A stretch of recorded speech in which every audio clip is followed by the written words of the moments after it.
Today we are going to start about the rule of law. What do you mean by the rule of law? Rule of law means equal before the law, means nobody above law. कोई भी व्यक्ति, कोई भी इंसान, कोई भी institution ਜਿਹੜਾ ਹੈਗਾ ਉਹ ਲਾਅ ਤੋਂ ਉੱਪਰ ਨਹੀਂ ਹੈ। हर एक व्यक्ति ਨੂੰ ਲਾਅ ਦਾ ਪਾਲਣ ਕਰਨਾ ਪੈਂਦਾ ਹੈ, ਕਾਨੂੰਨ ਦਾ ਪਾਲਣ ਕਰਨਾ ਪੈਂਦਾ ਹੈ ਔਰ ਜੋ ਕੋਈ ਵਿਅਕਤੀ ਕਾਨੂੰਨ ਦਾ ਪਾਲਣ ਨਹੀਂ ਕਰਦਾ ਉਹ ਸਜ਼ਾ ਦਾ ਹੱਕਦਾਰ ਹੈ। ਕਾਨੂੰਨ ਦੀ ਨਜ਼ਰ ਦੇ ਵਿੱਚ ਹਰ ਇੱਕ ਵਿਅਕਤੀ, ਚਾਹੇ ਉਹ ਕਿਸੇ ਵੀ ਰੰਗ, ਜਾਤੀ, ਨਸਲ, ਧਰਮ ਦਾ ਹੋਵੇ, ਉਹ ਇਕੁਅਲ ਹੈ। Rule of law means equal before the law. ਠੀਕ ਹੈ, ਡਜ਼ਨਟ ਮੈਟਰ ਕਿ ਪਰਸਨ ਜਿਹੜਾ ਹੈਗਾ ਉਹ ਕਿਸੇ ਵੀ ਰੰਗ, ਜਾਤੀ, ਨਸਲ ਜਾਂ ਧਰਮ ਦਾ ਹੋਵੇ। In the simple meaning we can say that ਕਾਨੂੰਨ ਦਾ ਸ਼ਾਸਨ, ਰੂਲ ਆਫ ਲਾਅ, ਉਹ ਹੈ ਜਿਹੜਾ ਉਹਨਾਂ ਦੇ ਅਧਿਕਾਰਾਂ ਅਤੇ ਸੁਤੰਤਰਤਾ ਦੇ ਪਹਿਰੇਦਾਰ ਦੇ ਰੂਪ ਦੇ ਵਿੱਚ ਕੰਮ ਕਰਦਾ ਹੈ। ਯਾਨੀ ਕਿ ਰੂਲ ਆਫ ਲਾਅ ਉਹ ਹੈ ਜੋ ਵਿਅਕਤੀ ਦੇ ਅਧਿਕਾਰਾਂ ਅਤੇ ਕਰਤੱਵਿਆਂ ਦੀ ਰੱਖਿਆ ਕਰਦਾ ਹੈ ਔਰ ਵਿਅਕਤੀ ਦੇ ਲਈ ਇੱਕ ਇਹੋ ਜਿਹਾ ਐਟਮੋਸਫੇਅਰ ਪੈਦਾ ਕਰਦਾ ਹੈ ਜਿਸ ਦੇ ਵਿੱਚ ਵਿਅਕਤੀ ਨਿਰਪੱਖ ਤੌਰ 'ਤੇ ਆਪਣੇ ਅਧਿਕਾਰਾਂ ਨੂੰ ਮਾਣ ਸਕੇ। ਠੀਕ ਹੈ ਜੀ। ਉਸ ਤੋਂ ਬਾਅਦ ਹੈ ਜੀ ਕਾਨੂੰਨ ਦੇ ਸ਼ਾਸਨ ਦਾ ਕੀ ਅਰਥ ਹੈ। ਠੀਕ ਹੈ, ਵਿਅਕਤੀ ਦੇ ਸ਼ਾਸਨ ਦੇ ਉਲਟ ਬਰਤਾਨਵੀਆਂ ਦੇ ਵਿੱਚ ਕਾਨੂੰਨ ਦਾ ਸ਼ਾਸਨ ਹੈ, ਯਾਨੀ ਕਿਸੇ ਪਰਸਨ ਦਾ ਅਧਿਕਾਰ ਨਹੀਂ ਹੈ। ਬਰਤਾਨਵੀਆਂ ਦੇ ਵਿੱਚ ਰੂਲ ਆਫ ਲਾਅ ਹੈ ਅਤੇ ਜਦੋਂ ਤੱਕ ਵਿਅਕਤੀ ਕਾਨੂੰਨ ਦੁਆਰਾ ਨਿਸ਼ਚਿਤ ਹੱਦਾਂ ਦੇ ਵਿੱਚ ਰਹਿੰਦਾ ਹੈ, ਲਿਮਿਟਸ ਦੇ ਵਿੱਚ ਰਹਿੰਦਾ ਹੈ, ਉਸ ਦੇ ਅਧਿਕਾਰ ਅਤੇ ਸੁਤੰਤਰਤਾਵਾਂ ਸੁਰੱਖਿਅਤ ਹੁੰਦੇ ਹਨ। ਕਾਨੂੰਨ ਦੇਸ਼ ਦੀ ਸਰਵੋੱਚ ਸ਼ਕਤੀ ਹੈ, ਸੋ ਕੋਈ ਵੀ ਵਿਅਕਤੀ ਕਾਨੂੰਨ ਤੋਂ ਉੱਚਾ ਨਹੀਂ ਹੈ। ਜੋ ਕੋਈ ਵਿਅਕਤੀ ਕਾਨੂੰਨ ਦੇ ਅੰਦਰ ਰਹਿ ਕੇ ਅਧਿਕਾਰ ਅਤੇ ਕਰਤੱਵਿਆਂ ਨੂੰ ਮਾਣਦਾ ਹੈ ਉਹ ਤਾਂ ਠੀਕ ਹੈ, ਲੇਕਿਨ ਜੋ ਵਿਅਕਤੀ ਕਾਨੂੰਨ ਦੇ ਨਿਯਮਾਂ ਦੀ, ਲਾਅ ਐਂਡ ਆਰਡਰ ਦੀ ਉਲੰਘਣਾ ਕਰਦਾ ਹੈ ਤਾਂ ਉਸ ਨੂੰ ਜਿਹੜੀ ਹੈਗੀ ਹੈ ਘੋਰ ਹਾਨੀ ਭੁਗਤਣੀ ਪੈਂਦੀ ਹੈ ਜਾਂ ਪਨਿਸ਼ਮੈਂਟ ਜਿਹੜੀ ਹੈਗੀ ਹੈ ਉਹ ਪੈਂਦੀ ਹੈ। The rule of law means exercise of the power of the government shall be conditioned by the law and that the subject shall not be exposed to the arbitrary with rules। ਯਾਨੀ ਕਿ ਹਰ ਇੱਕ ਵਿਅਕਤੀ ਜਿਹੜਾ ਹੈਗਾ ਉਹ ਪਾਬੰਦ ਹੈ ਬਰਤਾਨਵੀਆਂ ਦੇ ਵਿੱਚ ਰੂਲ ਆਫ ਲਾਅ ਦੇ ਅਕੋਰਡਿੰਗਲੀ ਚੱਲਣ ਦੇ ਲਈ। ਉਸ ਤੋਂ ਬਾਅਦ ਕਾਨੂੰਨ ਦੇ ਸ਼ਾਸਨ ਦੀਆਂ ਵਿਸ਼ੇਸ਼ਤਾਵਾਂ। ਨੰਬਰ 1, ਸੁਪਰੀਮੇਸੀ ਆਫ ਦੀ ਲਾਅ, ਕਿ ਕਾਨੂੰਨ ਸਰਵੋੱਚ ਸ਼ਕਤੀ ਹੈ। ਕੋਈ ਵੀ ਵਿਅਕਤੀ, ਕੋਈ ਵੀ ਇੰਸਟੀਟਿਊਸ਼ਨ, ਕੋਈ ਵੀ ਸੰਸਥਾ ਜਿਹੜੀ ਹੈਗੀ ਉਹ ਕਾਨੂੰਨ ਤੋਂ ਉੱਪਰ ਨਹੀਂ ਹੈ। ਕਾਨੂੰਨ ਦੀਆਂ ਹੱਦਾਂ ਵਿੱਚ ਰਹਿੰਦਿਆਂ ਹੋਇਆ ਹੀ ਵਿਅਕਤੀਆਂ ਨੂੰ ਆਪਣੇ ਅਧਿਕਾਰ ਜਿਹੜੇ ਹੈਗੇ ਉਹ ਮਾਣਨ ਦਾ ਅਧਿਕਾਰ ਹੈ। ਦੂਸਰਾ, ਇਕੁਐਲਿਟੀ ਬਿਫੋਰ ਦ ਲਾਅ। ਜਿਵੇਂ ਮੈਂ ਤੁਹਾਨੂੰ ਪਹਿਲਾਂ ਹੀ ਦੱਸਿਆ, ਇਕੁਐਲਿਟੀ ਮੀਨਸ ਹਰ ਇੱਕ ਪਰਸਨ ਇਕੁਅਲ ਹੈ। ਠੀਕ ਹੈ, ਚਾਹੇ ਉਹ ਕਿਸੇ ਵੀ ਰੰਗ, ਜਾਤੀ, ਨਸਲ ਅਤੇ ਧਰਮ ਦਾ ਹੋਵੇ, ਹਰ ਇੱਕ ਵਿਅਕਤੀ, ਚਾਹੇ ਉਹ ਕਿਸੇ ਵੀ ਕਾਸਟ ਦਾ ਹੋਵੇ, ਕਿਸੇ ਵੀ ਰਿਲੀਜਨ ਦਾ ਹੋਵੇ, ਜੋ ਕਾਨੂੰਨਾਂ ਦੀ ਉਲੰਘਣਾ ਕਰਦਾ ਹੈ ਉਸ ਨੂੰ ਉਹ ਸਜ਼ਾ ਦਾ ਹੱਕਦਾਰ ਹੈ। ਉਸ ਤੋਂ ਬਾਅਦ ਕਾਨੂੰਨ ਨਾਗਰਿਕਾਂ ਅਤੇ ਅਧਿਕਾਰਾਂ ਅਤੇ ਸੁਤੰਤਰਤਾਵਾਂ ਦੇ ਰੱਖਿਅਕ ਹਨ, ਕਿਉਂਕਿ ਬੇਟਾ ਅਗਰ ਕਾਨੂੰਨ ਨਾ ਹੋਣ ਤਾਂ ਸਾਡੀ ਸੁਸਾਇਟੀ ਦੇ ਵਿੱਚ, ਸਮਾਜ ਦੇ ਵਿੱਚ ਜੰਗਲ ਵਾਲਾ ਮਾਹੌਲ ਹੋਏਗਾ ਔਰ ਇਹ ਕਾਨੂੰਨ ਇਹੋ ਜਿਹਾ ਐਟਮੋਸਫੇਅਰ ਪੈਦਾ ਕਰਦੇ ਹਨ ਵਿਅਕਤੀਆਂ ਦੇ ਲਈ ਜਿਸ ਦੇ ਵਿੱਚ ਵਿਅਕਤੀ ਆਪਣੇ ਅਧਿਕਾਰ ਅਤੇ ਸੁਤੰਤਰਤਾਵਾਂ ਨੂੰ ਮਾਣ ਸਕਦਾ ਹੈ। ਠੀਕ ਹੈ। ਉਸ ਤੋਂ ਬਾਅਦ ਬੇਟਾ ਸਮਟਾਈਮਸ ਇਹਦੇ ਉੱਤੇ ਕੁਝ ਲਿਮਿਟੇਸ਼ਨਸ ਵੀ ਹੈ ਨੇ, ਕੁਝ ਪਾਬੰਦੀਆਂ ਵੀ ਨੇ।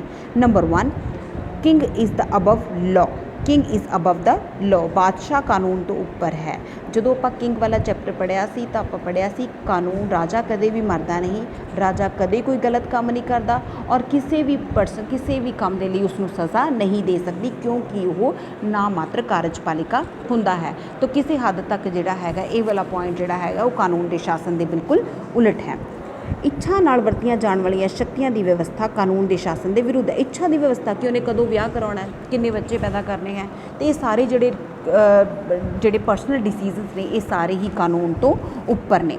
ਸਰਕਾਰੀ ਅਧਿਕਾਰੀਆਂ ਨੂੰ ਵਿਸ਼ੇਸ਼ ਸੁਰੱਖਿਆਵਾਂ ਪ੍ਰਦਾਨ ਕੀਤੀਆਂ ਜਾਂਦੀਆਂ ਨੇ, ਯਾਨੀ ਕਿ ਸਰਕਾਰੀ ਅਧਿਕਾਰੀਆਂ ਵਿਰੁੱਧ ਮੁਕੱਦਮਾ ਗਲਤ ਕਾਰਜ ਕਰਨ ਦੇ 6 ਮਹੀਨੇ ਦੇ ਅੰਦਰ ਅੰਦਰ, ਯਾਨੀ ਕਿ ਜਿਸ ਟਾਈਮ 'ਤੇ ਪਰਸਨ ਨੇ, ਅਗਰ ਸਪੋਜ਼ ਕਰੋ ਜਨਵਰੀ ਦੇ ਵਿੱਚ ਤੋਂ ਕੋਈ ਮਿਸਟੇਕ ਹੋਈ ਹੈ ਤਾਂ ਜੂਨ ਤੱਕ ਉਹਦੇ ਖਿਲਾਫ ਕੋਈ ਕਾਰਵਾਈ ਕਰਨੀ ਬਣਦੀ ਹੈ। ਅਗਰ ਜੂਨ ਤੋਂ ਬਾਅਦ ਡਿਲੇ ਹੋ ਗਿਆ ਤਾਂ ਮੁਕੱਦਮਾ ਜਿਹੜਾ ਹੈਗਾ ਨਲ ਐਂਡ ਵੋਇਡ ਸਮਝਿਆ ਜਾਂਦਾ ਹੈ। ਤਾਂ ਇਹ ਵੀ ਜਿਹੜਾ ਪੁਆਇੰਟ ਹੈ ਉਹ ਕਾਨੂੰਨ ਦੇ ਸ਼ਾਸਨ ਦੇ ਬਿਲਕੁਲ ਉਲਟ ਨੇ। ਪ੍ਰਬੰਧਕੀ ਵਿਭਾਗਾਂ ਕੋਲ ਨਿਆਇਕ ਸ਼ਕਤੀਆਂ, judicial power with the administration power, ਜਿਹੜੀਆਂ ਵਿਧਾਨਿਕ ਸ਼ਕਤੀਆਂ ਨੇ ਉਹਦੇ ਨਾਲ ਕਈ ਕਾਨੂੰਨੀ ਸ਼ਕਤੀਆਂ ਜਿਹੜੀਆਂ ਹੈਗੀਆਂ ਉਹ ਬਦਲੀਆਂ ਨੇ। ਜਿਵੇਂ ਕਿ फैक्ट्री एक्ट हो गया, व्यापार एक्ट हो गया, ये सारे अपने आप ही लगाए जाते हैं। इन्हां दे विच किसी नूं भी रूल्स कानून के शासन के जिहड़ा हैगा निर्भर नहीं रहना पैंदा।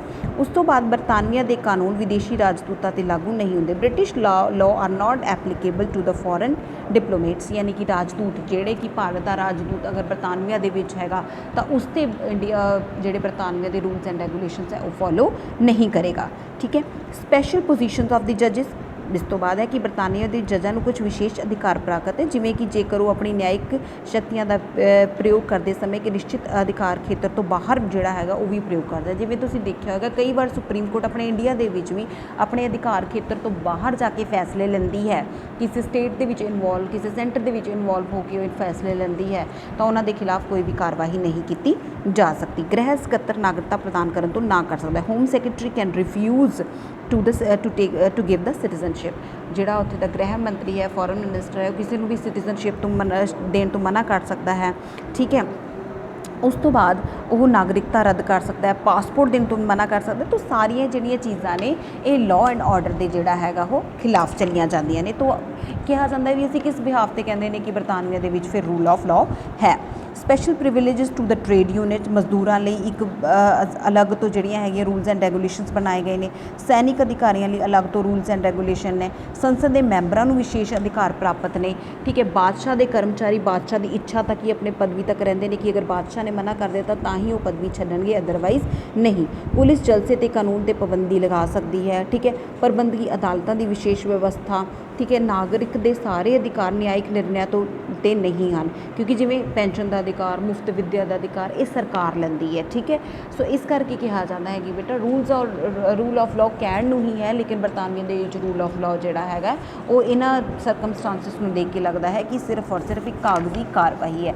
बट स्टिल फिर भी इन्नियां सारियां उहदे ते लिमिटेशनस होने के कारण इन्नियां सारियां उहदियां जिहड़ियां हैगियां कहंदे ने क्रिटिसिज्म होने के कारण फिर भी जिहड़ा हैगा बरतानिया के रूल ऑफ लॉ की अपनी एक महत्वता है। नंबर 1 ये अधिकारां अते स्वतंत्रतावां की रक्षा करती है। व्यक्ति अपने अधिकार अते कर्तव्य इहो जिहे एटमोसफेयर च मान सकते हैं जिथे रूल ऑफ लॉ हो। उस तो बाद check on the ability of the rulers, यानी कि शासकों की मनमानी के रूप। अगर शासक अपने बिहाफ से कोई भी मनमानी नहीं कर सकते, क्योंकि सरकार नीतियां बनाते समय ये जरूर ध्यान च रखती है कि कोई असी इहो जिहा लॉ ना पास कर दिए जो व्यक्तियों के अधिकार और कर्तव्यों के खिलाफ होवे। सुप्रीमेसी ऑफ लॉ, चाहे ये बहुत सारे जोड़े है क्रिटिसिज्म ने, लेकिन स्टिल लोग कानून की श्रेष्ठता मानते हैं, रूल्स को फॉलो करते हैं। लोकतंत्रिक व्यवस्था लिए बहुत जरूरी ने। ठीक है। कानून का सत्कार, लोग जोड़े है रूल ऑफ लॉ देख के, रूल्स को देखते, कानून के शासन को देखते हुए ही कानून की एक मान्यता प्रदान करते हैं। Establishment of the social harmony and the social justice, समाजिक एकसारता और समाजिक न्याय के लिए यह जरूरी हैं। समाज को इक्वल बनाने के लिए जोड़ा है यह कानून रूल ऑफ लॉ जरूरी है।